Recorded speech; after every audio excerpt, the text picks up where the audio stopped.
నమస్కారం.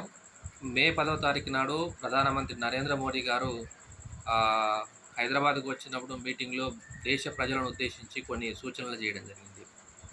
అవేంటంటే మీరు వీలైనంతగా పెట్రోల్, డీజిల్‌ను వాడకాన్ని తగ్గించండి. అట్లనే బంగారం కొనడాన్ని ఒక సంవత్సరం పాటు తగ్గించండి. విదేశీ ప్రయాణాలు తగ్గించండి. సహజ సిద్ధంగా పంటలు పండించుకోవడానికి ట్రై చేయండి. స్వదేశీ ఉత్పత్తులను ఎంకరేజ్ చేయండి. వీలైనంతగా ఇంటి దగ్గర ఉండి పని చేసుకోవడానికి ట్రై చేయండి. దాంతోపాటు పబ్లిక్ ట్రాన్స్‌పోర్టేషన్‌ని యూజ్ చేయండి అని చెప్పారు. దీనికి కొద్దిమందికి చాలా ఇబ్బంది అయిపోతుంది. ఎందుకంటే మన భారతదేశంలో ఫ్రీ అయినటువంటి ఒక భూతం వచ్చిన తర్వాత మనకన్నీ సుఖంగానే ఉండాలి. ఏది ఇబ్బంది కావద్దు. అన్నీ దొరకాలి.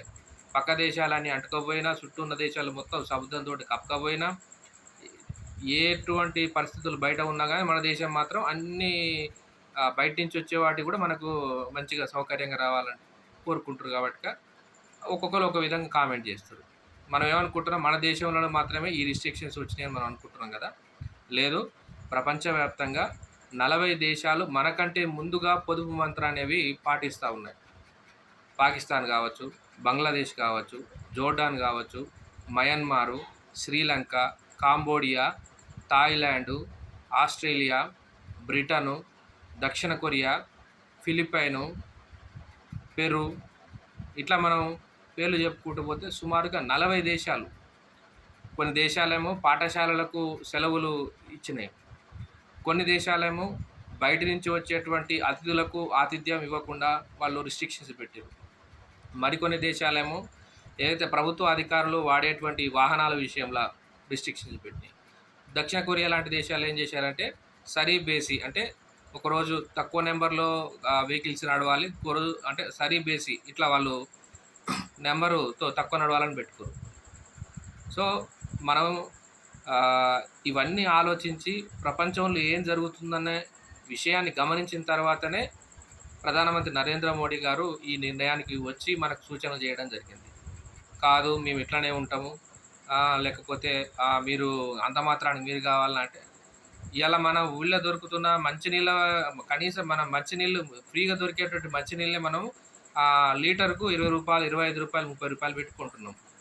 ఇలా పెట్రోల్ అంటే పెట్రోలు, అట్లాగే డీజిల్ ఒక్కటే కాదు. మనకు పెట్రోల్ బై ప్రొడక్ట్స్, లూబ్రికెంట్స్ అని ఇంకా చాలా ఉంటాయి. సో, వీటన్నిటిపైన కూడా దాని ఇంపాక్ట్ ఉంటుంది. మనము తిరగకుండా ఉంటంత మాత్రాన తగ్గుతదని మొత్తం కంప్లీట్‌గా కాదు. అది దానికి ఇంకో వేరే విధంగా మనకు ఆల్టర్‌నేటివ్ కోసం వెళ్ళమని చెప్పేసి. సో, దయచేసి అంటే ఇంకొంతమంది మధ్య తరగతి అని. అరే! మధ్య తరగతోడికే ఇబ్బందయితుంది భయ్. డబ్బులున్నోడు రూ. 1కు రూ. 4 ఇంకెక్కువ పెట్టి కొనుక్కునే పరిస్థితి ఉంది. కానీ మధ్య తరగతోడు ఆడంబరాలకు పోయి, అడ్డగోలుగా ఖర్చులు పెట్టి, తర్వాత ఇబ్బంది పడేది మధ్య తరగతోళ్ళే. కాబట్టి ఎవరు ఏది పార్టీలు లేకపోతే మోడీ అంటే ఇష్టం లేకపోవడం ఇయన్నీ అనేది పక్కకుంచితే, ప్రపంచ దేశాలతో పోలిస్తే మన దేశంలో కఠినమైనటువంటి ఆంక్షలు తక్కువగా ఉన్నాయి. ఆ ఆంక్షలు ఇంకా మనం కఠినతరం చేసుకోకుండా ఉండాలంటే, మనకు మనం స్వీయంగా మన దేశం పట్ల గౌరవంతోటి మనం వాడుకోకపోవడం వల్ల ఇంకొక 4 రోజులు ఎక్కువొస్తదనే ఆలోచనతోటి ఉంటే తప్ప, మనకు ఇప్పుడున్నటువంటి పరిస్థితులు పశ్చిమాసియా ఈ యుద్ధ ప్రభావం నుంచి బయటపడేటటువంటి పరిస్థితులు లేవు. అందరూ ఈ విషయం ఆలోచిస్తారని నా యొక్క ప్రార్థన.